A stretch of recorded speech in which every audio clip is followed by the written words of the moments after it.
भक्तों, श्री कृष्ण जी के अनेक अनेक भक्त हुए हैं। उन्हीं भक्तों में से एक है कवि रसखान।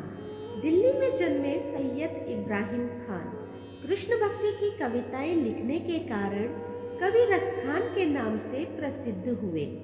मुसलमान होते हुए भी कृष्ण भक्ति और उनके प्रेम की अविरल धारा प्रवाहित करने वाले रसखान के सवैया के सचमुच रस के खान हैं। मानुस हो तो वही रसखाने, बसो ब्रज गोकुल गांव के ग्वारन, जो पशु हो तो कहाँ वस मेरो, चरो नित्यानंद की धेनु मंझारन। प्रस्तुत पंक्तियों में श्री रसखान जी ने मनुष्य और पशु हर जन्म में व्रज भूमि में ही रहने की प्रार्थना की है। ऐसी क्या बात हुई जो कृष्ण की भक्ति रस में बसाकर एक खान रसखान बन गया। एक दिन खान साहब पान खाने के उद्देश्य से एक दुकान पर जाते हैं। तभी अचानक उनकी नजरें उस दुकान पर लगे बाल कृष्ण की छवि पर पड़ती है। उन्होंने उस पान वाले से पूछा, भाई, ये नन्हा सा बालक कौन है जिसका इतना कोमल शरीर, परंतु इसके पाँव में एक जूते तक नहीं है? ये जिस जमीन पर खड़ा है वो कितनी खुरदरी है। तभी पान वाले ने कहा, भाई खान साहब, इसका नाम श्याम है, और अगर इसकी इतनी ही फिक्र है तो आप ही इसके लिए जूते बनाकर लाइए ना। ये बात खान साहब के हृदय को छू गई। फिर क्या था, दूसरे ही दिन हाथों में नन्हे श्याम के चरण पादुका लिए वे उसी पान वाले से पूछते हैं, बताओ कहाँ मिलेगा श्याम, बताओ कहाँ मिलेगा श्याम। पान वाले ने देखा कि यह तो सचमुच ही चरण पादुका ले आए हैं। उसने अपना पल्ला झाड़ते हुए कहा, देखो भाई, यह नन्हा बालक यहाँ तो तुम्हें नहीं मिलेगा, शायद कहीं और मिल जाए। जाकर किसी दूसरे से पूछते क्यों नहीं। उस नन्हे श्याम के सूरत को अपने दिल में बसाए खान साहब चल पड़ते हैं और रास्ते में आने जाने वाले हर व्यक्ति से पूछते हैं, वो नन्हा सा बालक है, सांवली सी सूरत है, बाल घुंघराले उसके, पहनता मोर मुकुट है, नैन उसके कजरारे, हाथ नन्हे से प्यारे, बांध पैंजनिया पग में, बड़े दिलकश है नजारे, घायल कर देती है दिल को, घायल कर देती है दिल को, उसकी एक मुस्कान, बताओ कहाँ मिलेगा श्याम, बताओ कहाँ मिलेगा श्याम, बताओ कहाँ मिलेगा श्याम, बताओ कहाँ मिलेगा श्याम। दुका लेकर सबसे, चरण पादुका लेकर सबसे, पूछ रहे रसखान, बताओ कहाँ मिलेगा श्याम, बताओ कहाँ मिलेगा श्याम, बताओ कहाँ मिलेगा श्याम, बताओ कहाँ मिलेगा श्याम। श्री कृष्ण ने देखा कि यह भक्त मुझे नन्हे श्याम के रूप में ढूंढ रहा है, वह तो मुझे इस रूप में पहचान भी नहीं पाएगा।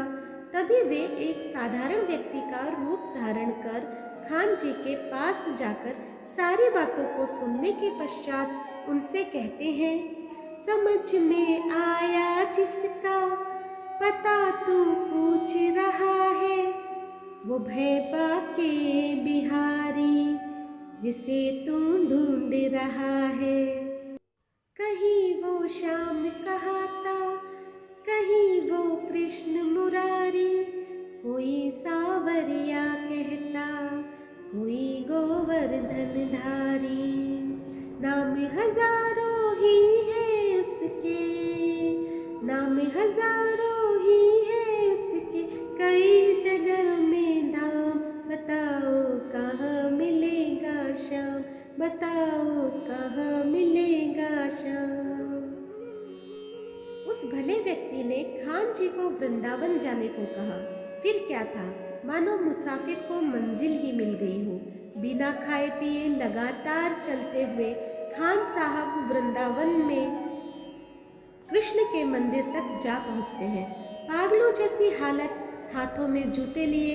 अन्य समुदाय के होने के कारण मंदिर के पुजारियों ने उन्हें अंदर आने से मना कर दिया। उन्हें श्याम से मिलने की आस लिए खान साहब रो पड़े। मुझे ना रोको भाई, मेरी समझो मजबूरी, श्याम से मिलने दे दो, बहुत है काम जरूरी। सीढ़ियों पे मंदिर में बैठकर अपना डेरा डालकर कभी तो घर के बाहर, कभी शाम आएंगे मेरे, यह सोचकर इंतजार करते करते ही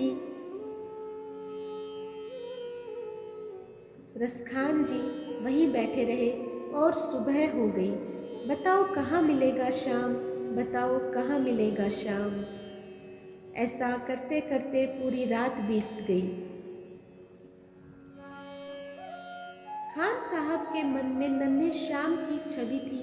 इसी विश्वास से वे वही मंदिर की सीढ़ियों पर रात भर बैठे रहे, जागकर रात बिताई। भोर होने को आई, लेकिन तभी उनके कानों में कोई आहट सी आई। वो आगे पीछे देखे, वो देखे दाएं बाएं, वो चारों ओर ही देखे, नजर कोई ना आए। झुकी नजर तो कदमों में ही, झुकी नजर तो कदमों में ही, बैठा नन्हा श्याम, बताओ कहाँ मिलेगा श्याम, बताओ कहाँ मिलेगा श्याम, बताओ कहाँ मिलेगा श्याम, बताओ कहाँ मिलेगा श्याम। उस नन्हे श्याम की जैसी छवि भक्त खान जी ने अपने हृदय में बसाई थी, ठीक वैसी ही उन्होंने अपने सामने पाया। खुशी से गदगद होकर गोद में उसे उठाया, लगा कर के सीने से बहुत ही प्यार लुटाया। पादुका पहनाने को पाव जैसे ही देखा, नजारा ऐसा देखा कलेजा मुँह को आया। कांटे चुभ चुभ करके घायल, कांटे चुभ चुभ करके घायल हुए थे नन्हे पाँव। बताओ कहाँ मिलेगा श्याम, बताओ कहाँ मिलेगा श्याम, बताओ कहाँ मिलेगा श्याम, बताओ कहाँ मिलेगा श्याम। खान साहब ने श्याम के घायल पांवों को देख रो रो कर उनसे कहा, खबर देते तो खुद ही तुम्हारे पास मैं आता, ना पग में छाले पड़ते, ना चुभता कोई कांटा। परंतु मोर मुकुट बंसी वाले ने मुस्कुराते हुए खान जी से कहा, छवि जैसी तू मेरी बसा के दिल में लाया, उसी ही रूप में तुमसे यहाँ मैं मिलने आया। गोकुल से मैं पैदल आया, गोकुल से मैं पैदल आया, तेरे लिए ब्रजधाम। भाव के भूखे हैं भगवान, भाव के भूखे हैं भगवान, भाव के भूखे हैं भगवान, भाव के भूखे हैं भगवान। इस प्रकार भक्त और भगवान का मिलन शायद ही देखने को मिले। जाकी रही भावना जैसी, हरी मूरत देखी तिन जैसी। कन्हैया ने कहा, हे भक्त, आपने मुझे बाल रूप में खाली पाँव देखा था उन पथरीले रास्तों पर, तभी तो मैं उसी अवस्था में आपसे मिलने के लिए गोकुल से वृंदावन पैदल दौड़ा चला आया। आपके हाथों से चरण पादुका पहन मुझे त्रिलोक की सारी खुशियाँ मिल गई। शाम की बातें सुनकर कवि वो हुआ दीवाना, कहा मुझको भी दे दो अपने चरणों में ठिकाना। तभी से खान जी श्याम नाम के भक्ति रस में ऐसे डूबे कि उन्हें रसखान के नाम से जाना जाने लगा।